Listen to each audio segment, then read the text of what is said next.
Hi you guys, my name is Guru Shakia and welcome back to my beautiful channel. I am coming at you with video number 2 today because I felt inspired to make this.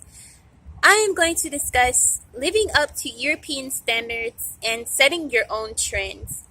So, being a black woman in America, it has brought me basically to make this video because I find whenever I'm in self-reflecting mode, because I am living in this physical form here in America, it affects a lot of how I view life in society, how I interact with others, how I treat myself, how I treat my own people even. And I just felt like I should be more open about this and express how I feel, and maybe it will resonate with others who feel the same way, or even enlighten someone or incite a conversation for someone. Okay. So when I say living up to European standards, basically there's this ideal that's set into play in our society that everyone tries to live by. And it's usually, like I always discuss, it's usually in situations having to do with like the beauty standards, how they portray, basically how they portray beauty, how the trends that they set, what they deem morally ethical, is all set into place by these people in hierarchy who happen to follow a European standard way of life. In spirituality, we always like to touch on how everyone is one. Everyone should be one. We shouldn't talk about these things that separate us and so forth, which that's all fine and dandy. But we go wrong when we stop acknowledging that there are different types of beings, meaning what works for one person doesn't work for the other, and the fact that we're blindsiding ourselves saying that the way we're living is okay, meaning we're saying there's one way to live and this is a mold that everyone should fit, is basically fuckery. And basically, for example, a lot of minority women or minorities around the world, they turn to skin bleaching or straightening their hair, trying to be this thin, thick model because of how Vogue portrays beauty. And what we fail to realize is that all these trends that are set into place are for the European liking. Even the morals that we deem we have to follow are set into play by these European standards. Again, what works for one person doesn't work for the next, meaning what a certain race, like for example, people with melanin need more sun because it's healthier for them. Certain body types aren't meant to be thin thick because certain minority groups are bound to be more athletic or more built or taller in structure. We have to realize these things.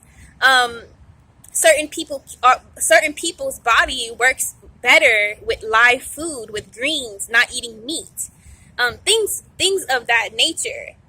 And when we're following these European standards, we're kind of losing ourselves, and we're not realizing that there is more than one way to live, and that we can basically be our own trendsetters. We don't have to, just because the man or the people in a hierarchy put things into place for us to follow. We can go our own ways and set our own trends,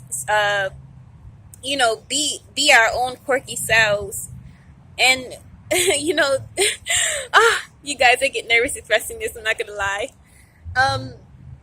But basically, I just wanted to touch on that, like, basically shed light on that. What are we trying to fit? What mold are we trying to fit? Does this mold fit everyone? Is it healthy for everyone? Who are they? What people are they catering to?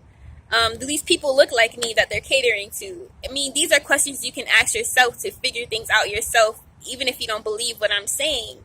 Who are the people that they mostly cater to? Are they rich? Are they white? Or are they skinny? Or, who are the people they deem beautiful here? Are they saying there's room for me to live in this country? What are they telling my children who view this social media? Things of that nature. So, and we have to start rising up against these standards and creating our own types of beauty, our own ideals of what's morally ethical, our own rituals. Because right now, especially in America, we are being taught the European structure of things, European rituals that don't quite fit our mold. It leads actually to self-hatred. And a lot of what we feel towards ourselves is because what they're feeding us is that, you know, being black is not okay. Even it hinders our view of our own people, of how we see our own people. When we look at our own skin, we hate it. When we look at black men, we hate them. Black women, we hate them. Our children, we hate them. We hate each other. We start lashing out at each other because, you know, the white man has told us, you know, black is negative, basically. Now there's nowhere safe for our children to go or to trust, because now you have black people putting the blame on each other, without realizing that a seed is planted in us to hate ourselves, to hate our children, to hate our own kind.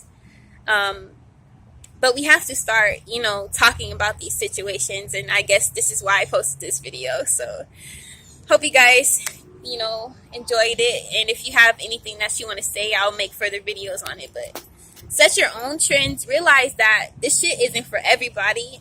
As much as they want to say America is this great place, or anywhere else that's westernized, start questioning these things. You know, start realizing that it's okay to be black, it's okay to be a minority, it's okay to be different in general. It's okay to have freckles, to have red hair, to have, you know, fucking non-pigmented skin, a bunch of melanin, whatever the fuck your difference is than society's norms.